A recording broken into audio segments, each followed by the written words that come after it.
나이를 낮추자는 겁니다. 그리고 반대하는 입장은 현 제도를 그대로 두든가 높이든가 또 제도를 보완하든가 이런 측의 입장이 이제 반대의 입장이 되겠습니다. 그걸 명확히 해준 상태에서 토의를 진행하고 먼저 개인 주장 1분씩 드리고 또 마이크가 양쪽에 1분씩 하고 토론을 할 때 토론 질문 30초, 답변 30초, 그리고 마지막 정리 30초 이렇게 해서 진행하도록 하겠습니다. 반대 찬성 쪽에서 발표를 할 때 잘 들으셨다가 한 명을 지정을 해서 나중에 토론을 해주시기 바랍니다. 그럼 저희 편의상 김소리부터 이렇게 진행을 하도록 하겠습니다. 호칭과 도칭을 생략하겠습니다. 네, 1번 발표해 주세요. 시작하겠습니다. 현행법상 우리나라의 만 14세 미만은 형사 미성년자로서 형사처벌에서 제외되지만 만 10세부터 13세까지는 촉법소년으로 현행법상 보호처분을 가능합니다. 하지만 여기 제가 준비한 자료를 보시면 촉법소년의 범죄율이 10년 사이에 2배 가까이 증가하였습니다. 그리고 강력범죄 및 성범죄 비율도 증가하였습니다. 촉법소년의 기준을 종전 만 12세에서 만 10세로 하향 조정한 것인데도 불구하고 청소년 범죄는 갈수록 증가하였습니다. 시대가 스마트폰 시대가 도래하면서 청소년들의 지적 능력은 향상되었고 범죄 관련 정보를 쉽게 접할 수 있게 되었습니다. 따라서 오늘날의 청소년에게 50년 전 법률을 그대로 적용하는 것은 시대착오적 발상이며 저는 현행 형사 미성년자의 연령을 낮춰야 한다고 생각합니다. 이상입니다.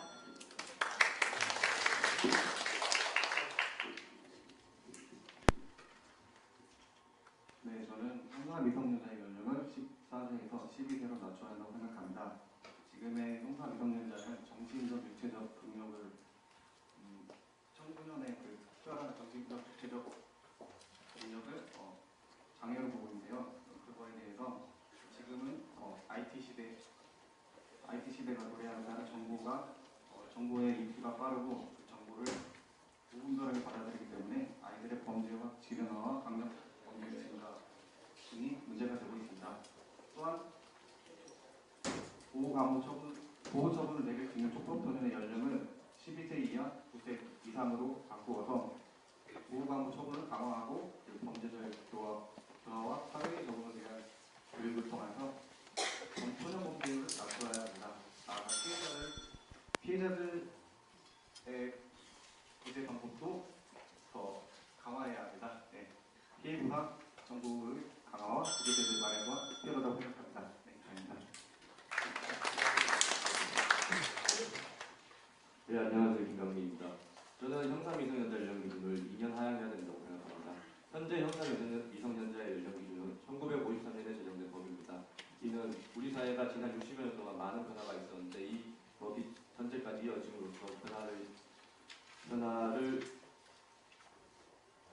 반영하지 못하고 있다는 것을 반영하고 있습니다. 첫 번째로는 교육적인 변화가 있습니다. 교육적인 변화는 현재 청소년은 과거 청소년들에 비해 교육적 수준이 높습니다.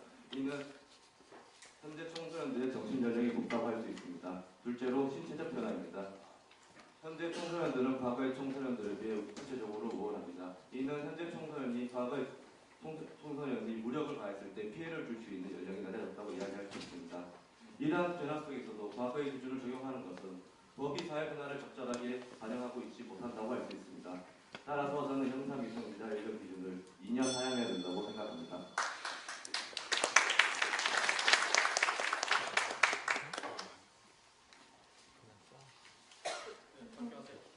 저는 경제성장 조기교육의 활성화, 대중매체의 발달로 청소년들의 성장속도가 빨라지면서 소년 범죄 사건은 갈수록 증가하고 중범죄화되고 있다고 생각합니다. 이와 함께 형사 미성년자 연령에 대한 논란은 계속돼서 제기되어 왔습니다. 하지만 저희는 만 14세 미만 형사 미성년자 연령 기준은 적정하다고 생각합니다.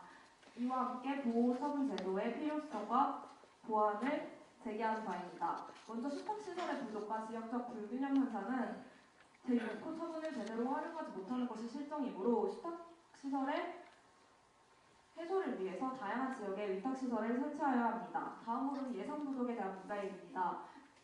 숙박시설은 민간시설이므로 국가 보조금이 검토되어야 할 사항이라고 생각합니다. 그 다음으로는 적절한 처우를 내리기 위해 소년조사관 제도를 활성화하여야 한다는 것입니다. 이에 대해서 전문성을 가진 조사관 확충이 필요하다고 생각합니다. 감사합니다.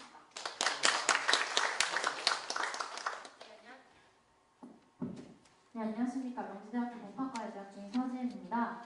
우리 헌법은 제9조에서 14세 미만의 자를 형사 미성년자로 규정하고 있는데요. 앞서 말씀하신 것처럼 범죄의 저연령화 혹은 흉폭 과정을 근거로 형사 미성년자 연령 기준 하향에 대한 논의가 계속적으로 이어져 오고 있습니다. 그러나 형사 미성년자 연령 기준 하향은 솔직히 능사는 아니라고 생각합니다. 우리가 앞서 말씀하셨던 것처럼 소년 범죄의 발생 원인에 대한 근본적인 파악이나 원인 제거를 위한 사회적 노력보다 범죄에 대한 처벌이나 강력한 규제를 통해서 범죄를 예방할 수 있다는 것은 편의주의적 발상이 지나지 않습니다.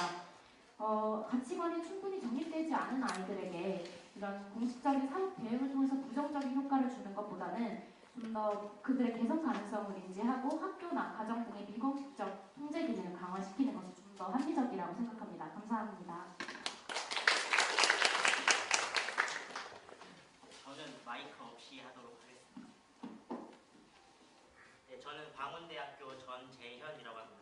자, 일단 여러분이 보시는 이 그림은 학자 프로이트가 제시한 그 빙산의 일각이라는 그림인데 여기서 보면 아래에 있는 게 무의식이고 위에 있는 게 의식입니다. 프로이트는 5세 이전의 교육 상황이 범죄에 영향을 미친다고 보고 있고요. 그러한 관점에서 범죄를 저지르는 건 5세 이전의 교육과 부모의 교육과 사회의 문제이지 개인의 문제가 아니라는 겁니다. 이거에 대한 근거로 여기 보시면 그 아래 미비한, 그러니까 뒤에 있는 분은 보이시지도 않을 정도로 미비한 이게 만 10세 미만, 10세에서 13세 사이에 있는 청소년들의 범죄율입니다.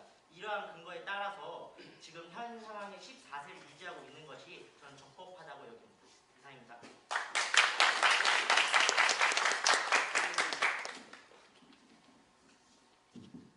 안녕하십니까. 신한대학교 김재민이라고 합니다. 저는 우선 이 연령 기준을 낮추는 거랑 관련해가지고 좀 적절하지 않다고 보고 있습니다. 우선 우리 소년법에 의하면 이 소년범들의 재판 시간은 평균적으로 3분이라고 합니다. 그런데 이제 외국에서는 이런 소년범들이 소년법원에서 재판을 하고 있는데 우리나라의 경우에는 따로 소년법원이 없고 지방법원이나 가정법원에서 소년부에게서 이들의 재판이 이루어지고 있다고 합니다. 또한 기성시대의 탄사 때문에 요즘 시대의 청소년에 대해서 이해하지 못하고 있는 시대가 보여져가지고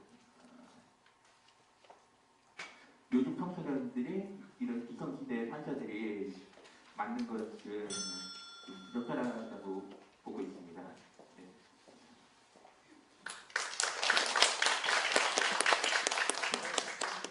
이 주장은 잘 발표하셨습니다.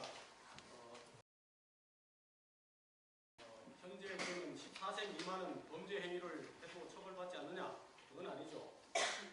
현재 법상으로는 10살부터 14살까지를 촉법 소년이라 합니다. 2007년 이전에는 12살부터 14세까지 범죄 행위를 했을 때는 형사처벌은 면하지만은 보호처벌을 받고 이렇게 되어 있습니다. 그런 배경 지식을 좀 아시면 도움이 되겠고요. 마이크 이미 간 김에 마지막에 발표했던 김재민 선생님이 찬성 쪽에 연령 낮추는 데 찬성하는 쪽에 질문해 주시기 바랍니다. 30초입니다.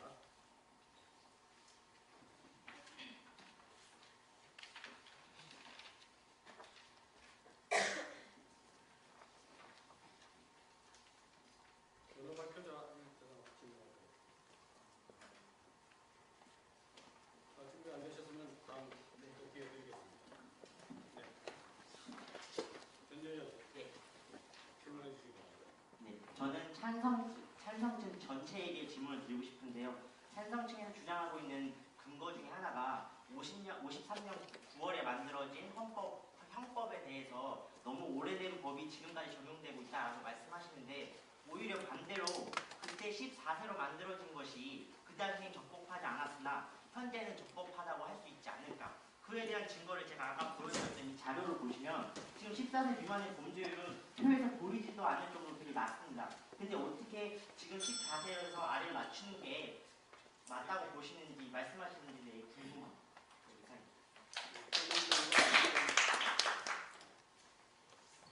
김소리 답변해주세요. 우선 제가 준비한 자료를 하나 다시 봐주시기 있습니다. 여기 보시면 14세에서 20세 미만의 범죄율은 점점 줄고 있고요. 14세 미만의 범죄율은 점점 증가하고 있는 추세입니다. 제가 경찰청 조사한 바에 따르면 지금 14세 미만의 청소년 중에 73% 이상이 13세에서 14세 미만의 청소년의 범죄율이거든요. 그러니까 결코 그렇게 적은 게 아니고요. 그리고 53년에 대해서 너무 오래됐는데 현재는 맞다고 생각하시는데 제가 생각하기에는 4년, 5년 사이에 스마트폰 시대가 도래하면서 아이들의 지적 능력도 빨라지고 그리고 아이들이 범죄를 접하는 데 있어서 쉽게 접할 수가 있거든요. 지금 미리 예방하지 않으면 앞으로 더 발달하게 될 텐데 그러니까 지금 미리 예방하지 않으면 좀 늦지 않을까 하는 생각이 듭니다. 네, 이상입니다.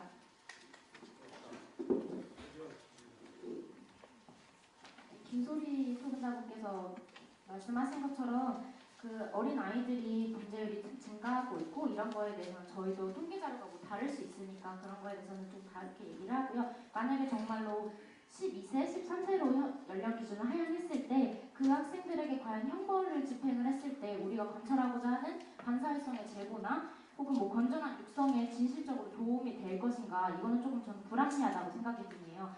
일단 소년들에게 징역형을 사는 것은 조금 무리가 있을 것 같아서 판사들이 집행유예나 벌금형을 부과를 한다고 하더라도 그 돈을 실제로 그 아이들이 지불을 할 수 있을 것인지에 대한 의문도 들고요. 또 만약에 이렇게 되면 위헌적인 요소가 조금 있지 않나 연자사를 통해서 학생들이 직접 돈을 내는 것이 아니라 부모님들이 돈을 지불할 수도 있고요. 어린 아이들에게 개선 가능성을 열어두지 않고 형사 책임을 지게 하는 것은 조금 무겁다는 생각이 듭니다. 감사합니다. 질문하신 거예요. 답변했어요. 질문하셔요. 그래서 저는 이 불합리성에 대해서 과연 이 학생들이 형사 책임을 직접적으로 지면서 이 자기 자신들의 미행성을 낮출 수 있다고 정말 생각하시는지 그게 조금 궁금합니다.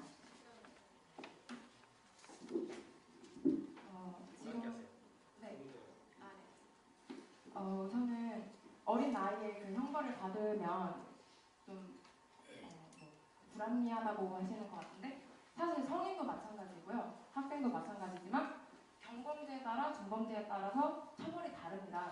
그러니까 서지은 씨께서 걱정하신 만큼 그만큼의 처벌을 받는 학생이라면 재범을 많이 했거나 아니면 살인 혹은 성폭행 등의 정말 중범죄를 저질렀을 경우에 해하거든요. 그분들은 사실 어느 정도 주의를 주고 조치를 이미 취한 상태에서도 계속 재범을 하는 겁니다. 그렇기 때문에 그런 학생들에 대해서는 좀 더 강력하게 처벌을 함으로써 자기가 자신 행동에 대해서 책임을 지하고 그 다음에 조화가 목적이 되어야 한다고 생각합니다.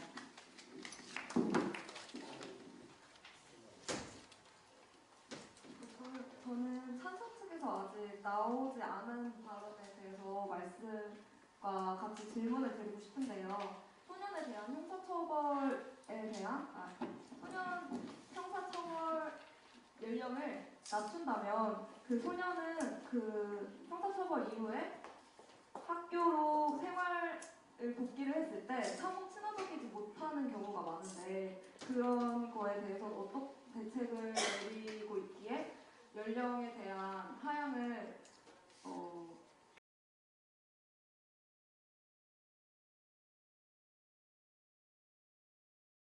질문하신 거에 대해서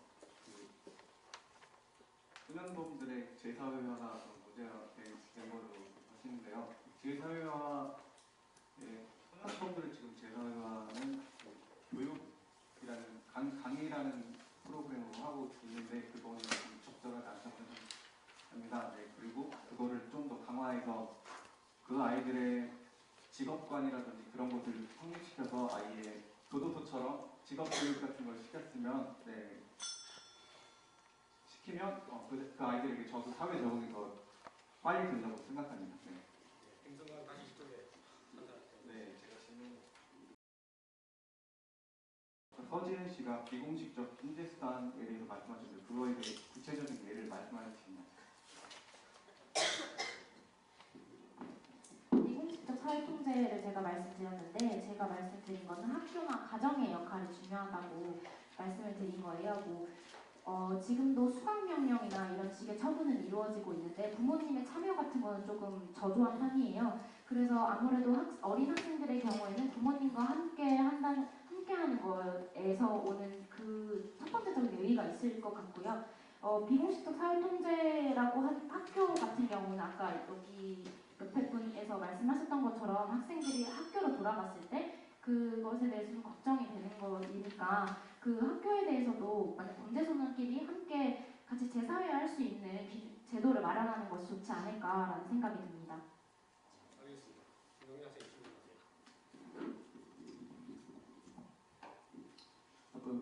천재현 분한테 질문하고 싶은데요. 프로이드의 무의식과 무의식에 대해서 이야기하셨는데 프로이드의 무의식과 의식은 과거의 철학자잖아요. 과거의 철학자 최근에 나온 이제 LG라는 분께서 이야기하시길 이제 범죄에 대해서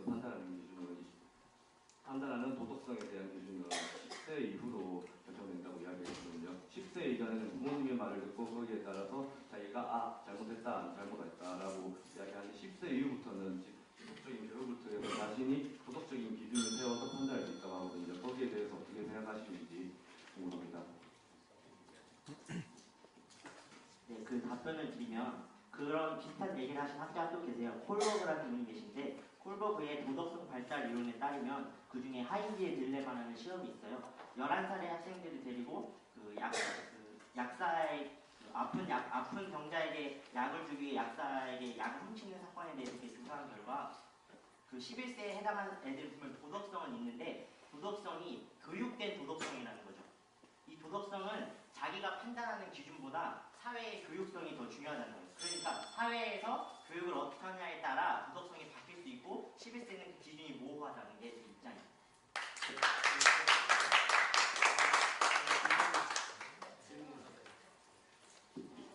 김재민 씨께 질문 한번 드리겠습니다. 주제가 주제이니만큼 최근에 발생한 일명 캔만 사건과 관련하여 질문 드릴게요. 캔만 사건의 가해자인 A군은 형사 미성년자에게 형사처벌은 물론 촉법소년에도 해당되지 않아 보호처분도 받지 않았습니다. 물론 법정 대리인이 민사상 손해배상 책임은 지겠지만요. 하지만 장난을 치다가 사람이 죽었는데 불기소 처분되었습니다.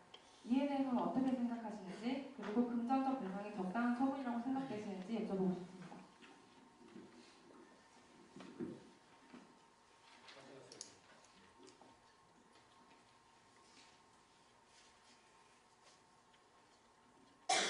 아까 말씀하신 것처럼 그 장난 때문에 그 피해자가 사망했다 해서 그 처벌에 가야 한다는 그 입장을 저도 충분히 공감을 합니다. 그런데 연령층에 해당하지 않는다는 건 확실하긴 한데 아까 말씀하신 거에 의하면은 그 교육 수준이 증가함에 따라서 신체적 정신적으로도 우월하다고 했는데 설령 그렇다 해도 10세 미만에는 아직 그 중독적인 면이 있기 때문에 완전히 성장했다고 볼 수가 없습니다. 그래가지고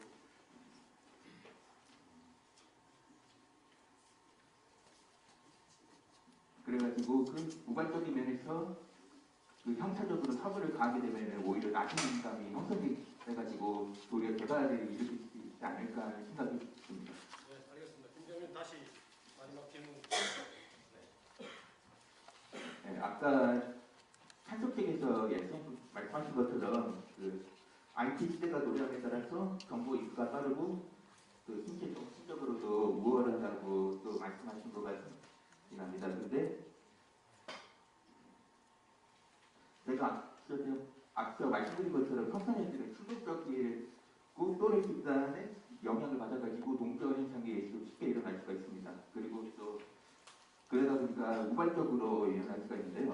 근데 형법이나 헌법상에 의하면은 비례의 원칙이라는 것이 있는데 우발적으로 일어나고 해서 무조건 하고 그 강하게 형사처벌을 가하는 것이 이게 과연 그 정당성에 위배되지 않는가 그 질문을 드리고 있습니다.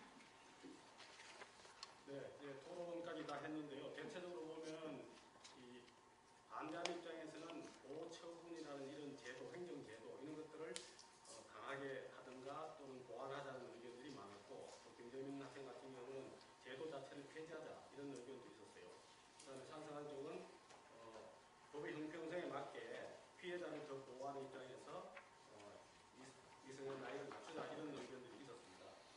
대체적으로 보니까 복지행정과 학생들은 이 인성교육 좀 많이 하자 뭐 이런 쪽으로 반대하는 입장을 갖고 있는 것 같고요.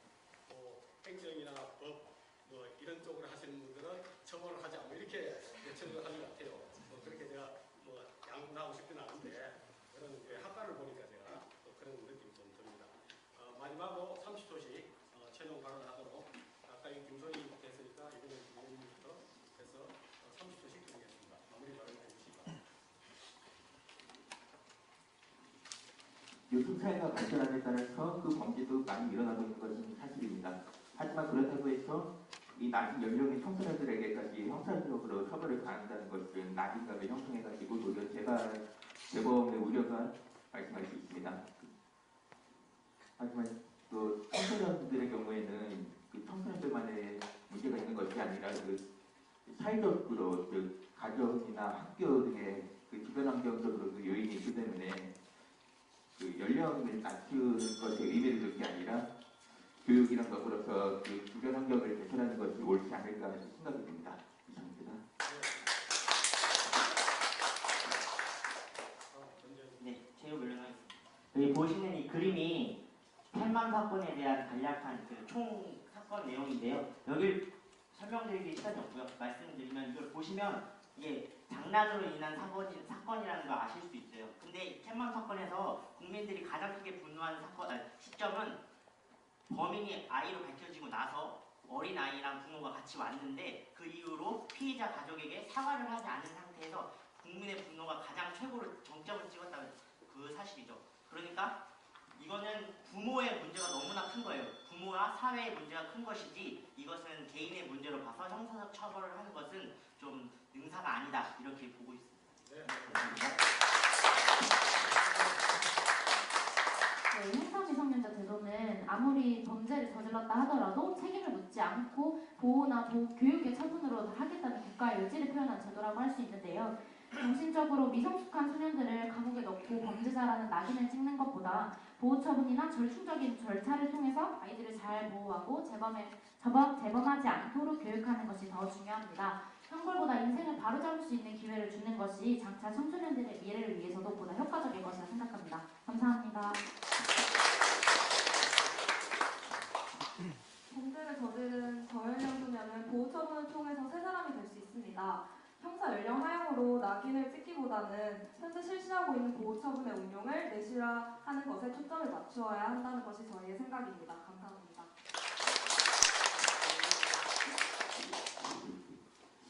세계적인 미래학자 에드윈 토플러는 이런 말을 했습니다. 법과 정책이 사회의 변화를 따라가지 못하면 사회의 발전을 저해한다고.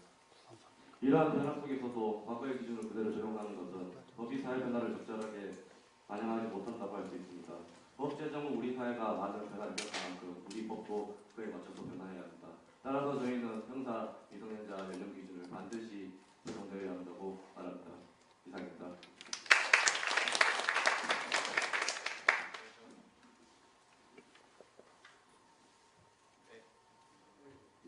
네, 저는 성상미성년자의 연령을 내리고 보호 강호 시도를 더 강화해서 강화하고 그리고 피해자 구제 또한 같이 세 가지 모두 다 같이 공동으로 노력이 필요하다고 생각합니다.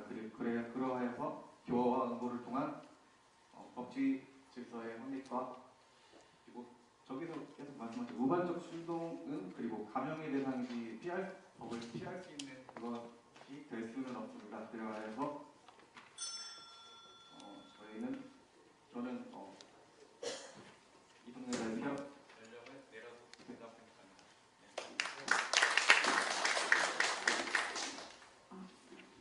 저는 살인 혹은 성폭행, 강간 등의 중범죄를 저지르거나 여러 번 주의를 주었음에도 불구하고 범죄를 다시 저지른 아이들에 대해서 그에 맞는 처분이 필요하다고 주장하는 것입니다. 결론적으로 형사 미성년자 연령 하향의 목적은 나날이 늘어가는 청소년 범죄자들을 처벌함으로써 행위에 대한 책임을 지게 하는 것도 있지만 궁극적으로는 위화력을 통해 경각심을 일깨워서 사전적으로 가정이나 학교에서부터 청소년 범죄에 대한 일반 예방을 선도하게 하는 목적입니다. 이를 통해서 청소년 범죄로부터 좀 더 자유로워지고 행복한 사회 건설에 이바지할 수 있을 것이라고 저는 생각합니다. 감사합니다.